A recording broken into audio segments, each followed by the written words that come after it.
क्या आपने कभी रुक कर सोचा है, अगर वो रहस्यमयी जीव जिनके बारे में हम सदियों से सुनते आ रहे हैं वो सिर्फ कहानियां नहीं बल्कि सच हो।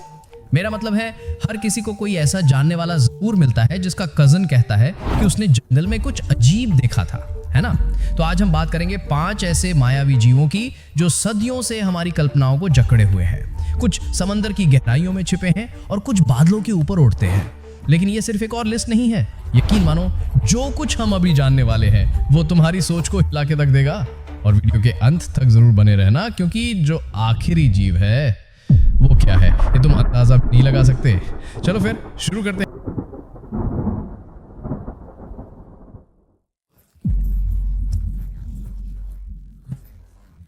चलिए शुरुआत करते हैं एक ऐसे किरदार से जिसका नाम सुनते ही इंसान वही जम जाए। सच में मेडुसा।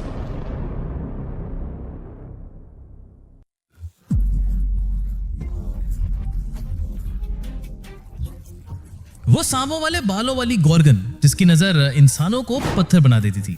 तुमने उसे क्लैश ऑफ द टाइटंस या पर्सी जैक्सन जैसी फिल्मों में जरूर देखा होगा। हमेशा विलन, हमेशा खतरनाक, वो गॉर्गन जिसकी नजर लोगों को पत्थर बना देती थी। लेकिन ये कहानी शुरू कहां से हुई? ग्रीक मिथोलॉजी में मेडुसा हमेशा से राक्षस नहीं थी, वो पहले ही खूबसूरत लड़की थी। लेकिन देवी एथेना ने उसे श्राप दिया जिससे उसके बाल सांप बन गए और उसकी नजर में वो ताकत आ गई कि जो भी सीधा देखे पत्थर बन जाए। मेडुसा की कहानी ने कई फिल्मों को इंस्पायर किया है, जैसे द लेजेंड ऑफ हेरकुलीज और क्लैश ऑफ द टाइटंस, जहां उसे एक डरावने विलन के रूप में दिखाया गया है। लेकिन अगर ये सिर्फ कहानी नहीं है तो कुछ रिसर्च करने वाले मानते हैं कि मेडुसा का बदला हुआ रूप असली जहरीले सांपों से इंस्पायर्ड हो सकता है, जैसे वाइपर या कोबरा, जिन्हें पुराने जमाने में खतरे और बदलाव का प्रतीक माना जाता था। और भले ही हमारे आसपास मेडुसा जैसी कोई चीज ना हो, लेकिन इंसानों का सांपों से डर और उनका रहस्य आज भी उतना ही जिंदा है।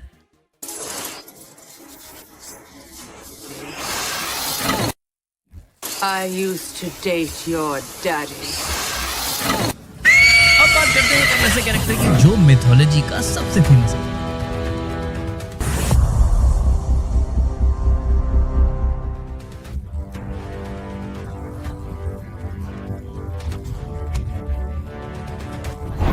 पेगासस। तुमने उसे क्लैश ऑफ द टाइटंस और हेरकुलीज जैसी फिल्मों में देखा होगा, है ना। ये खूबसूरत पंखों वाला घोड़ा सिर्फ सुंदर नहीं है, ये आजादी, ताकत और भगवानों की शक्ति का प्रतीक है।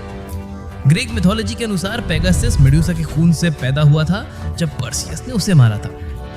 ये शानदार घोड़ा आसमान में उड़ सकता था और अक्सर हीरोज की मदद करता था उनके मिशन में।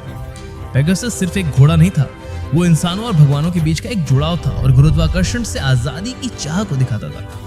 शायद हम कभी उड़ते हुए घोड़े पर ना बैठ सके, लेकिन पेगासस की सोच आज भी हमारी कल्पनाओं में जिंदा है।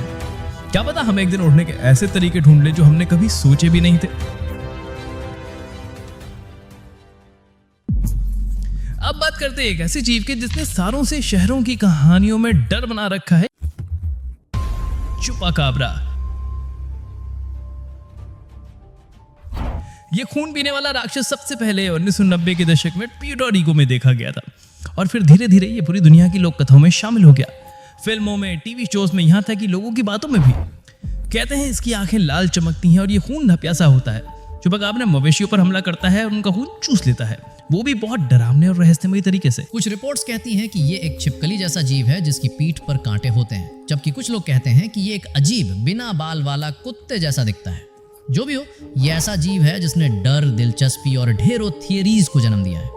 लेकिन जितनी बार हमने चुपाकाब्रा के बारे में सुना है, आज तक कोई इसे साफ साफ पकड़ नहीं पाया। फिर भी पॉप कल्चर में इसकी पहचान और भी मजबूत होती जा रही है। चुपाकाब्रा हमारे अंदर छुपे हुए उस डर को जगाता है जो अनजान चीजों से होता है। जैसे आज जिन भी रहस्यमय जीवों की हमने बात की है, वैसे ही ये भी अंधेरे में छुपा एक ऐसा प्राणी है जो हमेशा हमारी पकड़ से थोड़ा दूर रहता है और पीछे छोड़ जाता है सिर्फ एक रहस्य और एक कहानी। जब अंडरवर्ल्ड के गार्डियंस की बात आती है तो एक नाम सबसे पहले याद आता है, सर्वरस। ये 3 सिर वाला कुत्ता ग्रीक मिथोलॉजी का हिस्सा है जिसे हमने कई फिल्मों में देखा है, जैसे Harry Potter and the philosopher stone और क्लैश ऑफ द टाइटंस। लेकिन इस डरावने जीव की असली कहानी क्या है? ग्रीक मिथोलॉजी में सर्वरस सिर्फ एक डरावना राक्षस नहीं था, वो एक अल्टीमेट बाउंसर था। उसका काम था मरे हुए लोगों को अंदर रखना और जिंदा लोगों को बाहर। 3 सिर थे ताकि हर दिशा में देख सके, एक सांप जैसी पूंछ थी और एक आदमी जो सांपों से बना था। ये पूरा डिजाइन बस एक मकसद के लिए था, डर फैलाना। अब वापस चलते हैं सरबरस की तरफ। कुछ इतिहासकार मानते हैं कि सरबरस असल में पुराने जमाने के पहरेदार कुत्तों से इंस्पायर था, जैसे बड़े बड़े मास्टिफ्स या युद्धों में इस्तेमाल होने वाले भारी भरकम कुत्ते जो पवित्र जगहों की सुरक्षा करते थे। वक्त के साथ की जानवर किस्सों कहानियों में बदल गए और 3 सिरे वाले जीव का कॉन्सेप्ट शायद इंसानों का अपना तरीका है ये दिखाने का कि मौत को ना कोई रोक सकता है ना कोई बच सकता है। आज भी सरबरस वीडियो गेम से लेकर बड़ी बड़ी फिल्मों तक में नजर आता है और हर बार जब वो स्क्रीन पर आता है तो वो हमें एक चिलिंग सच याद दिलाता है कि कुछ दरवाजे ऐसे होते हैं जिन्हें एक बार खोल दिया जाए तो फिर कभी बंद नहीं किया जा सकता। अब हम चलेंगे गर्म रेतु से भरे प्राचीन मिस्र में, जहाँ की कहानियों में कहा जाता है कि वहाँ मरे हुए लोग आराम नहीं करते बल्कि उठ खड़े होते हैं। मिलिए एनुबिस सोल्जर से। अगर आपने मम्मी मूवीज देखी हैं तो आपको ये जरूर याद होंगे, लंबे चौड़े वॉरियर्स जिनके सिर होते हैं सियार यानी जैकल जैसे और जो सिर्फ मौत के देवता के लिए वफादार होते हैं। एनुबिस जो कि प्राचीन मिस्र में आफ्टर लाइफ का देवता था, सिर्फ एक सिंबल नहीं था, वो कब्रों का रक्षक था, आत्माओं का देखभाल करने वाला, और वही था जो मौत के बाद तुम्हारे दिल का वजन तौलता था। मूवीज में जो एनुबिस सोल्जर्स दिखाए जाते हैं उन्हें उसके खास फौजियों के रूप में सोचा गया है जो दोबारा जिंदा होकर पवित्र रहस्यों की रक्षा करते हैं उन लालची लुटेरों से जो कब्रों को लूटना चाहते हैं।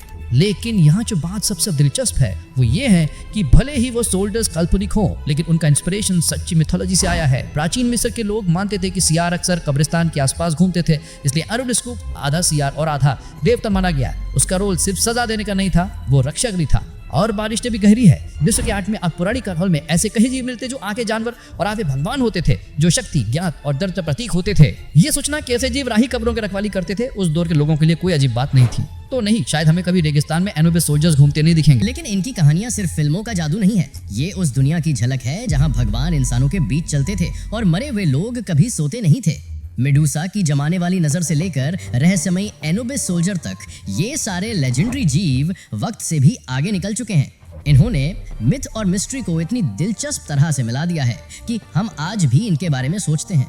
हो सकता है हम कभी इन्हें अपने आसपास चलते फिरते ना देखें, लेकिन इनकी कहानियां आज भी हमें ये सिखाती हैं कि हम मॉन्स्टर्स, हीरोज और अनजान रहस्यों को कैसे देखते हैं। अब असली सवाल ये है, क्या तुम मानते हो कि इनमें से कोई क्रीचर आज भी कहीं छुपा हुआ मौजूद हो सकता है, बस इंतजार कर रहा हो खोजे जाने का?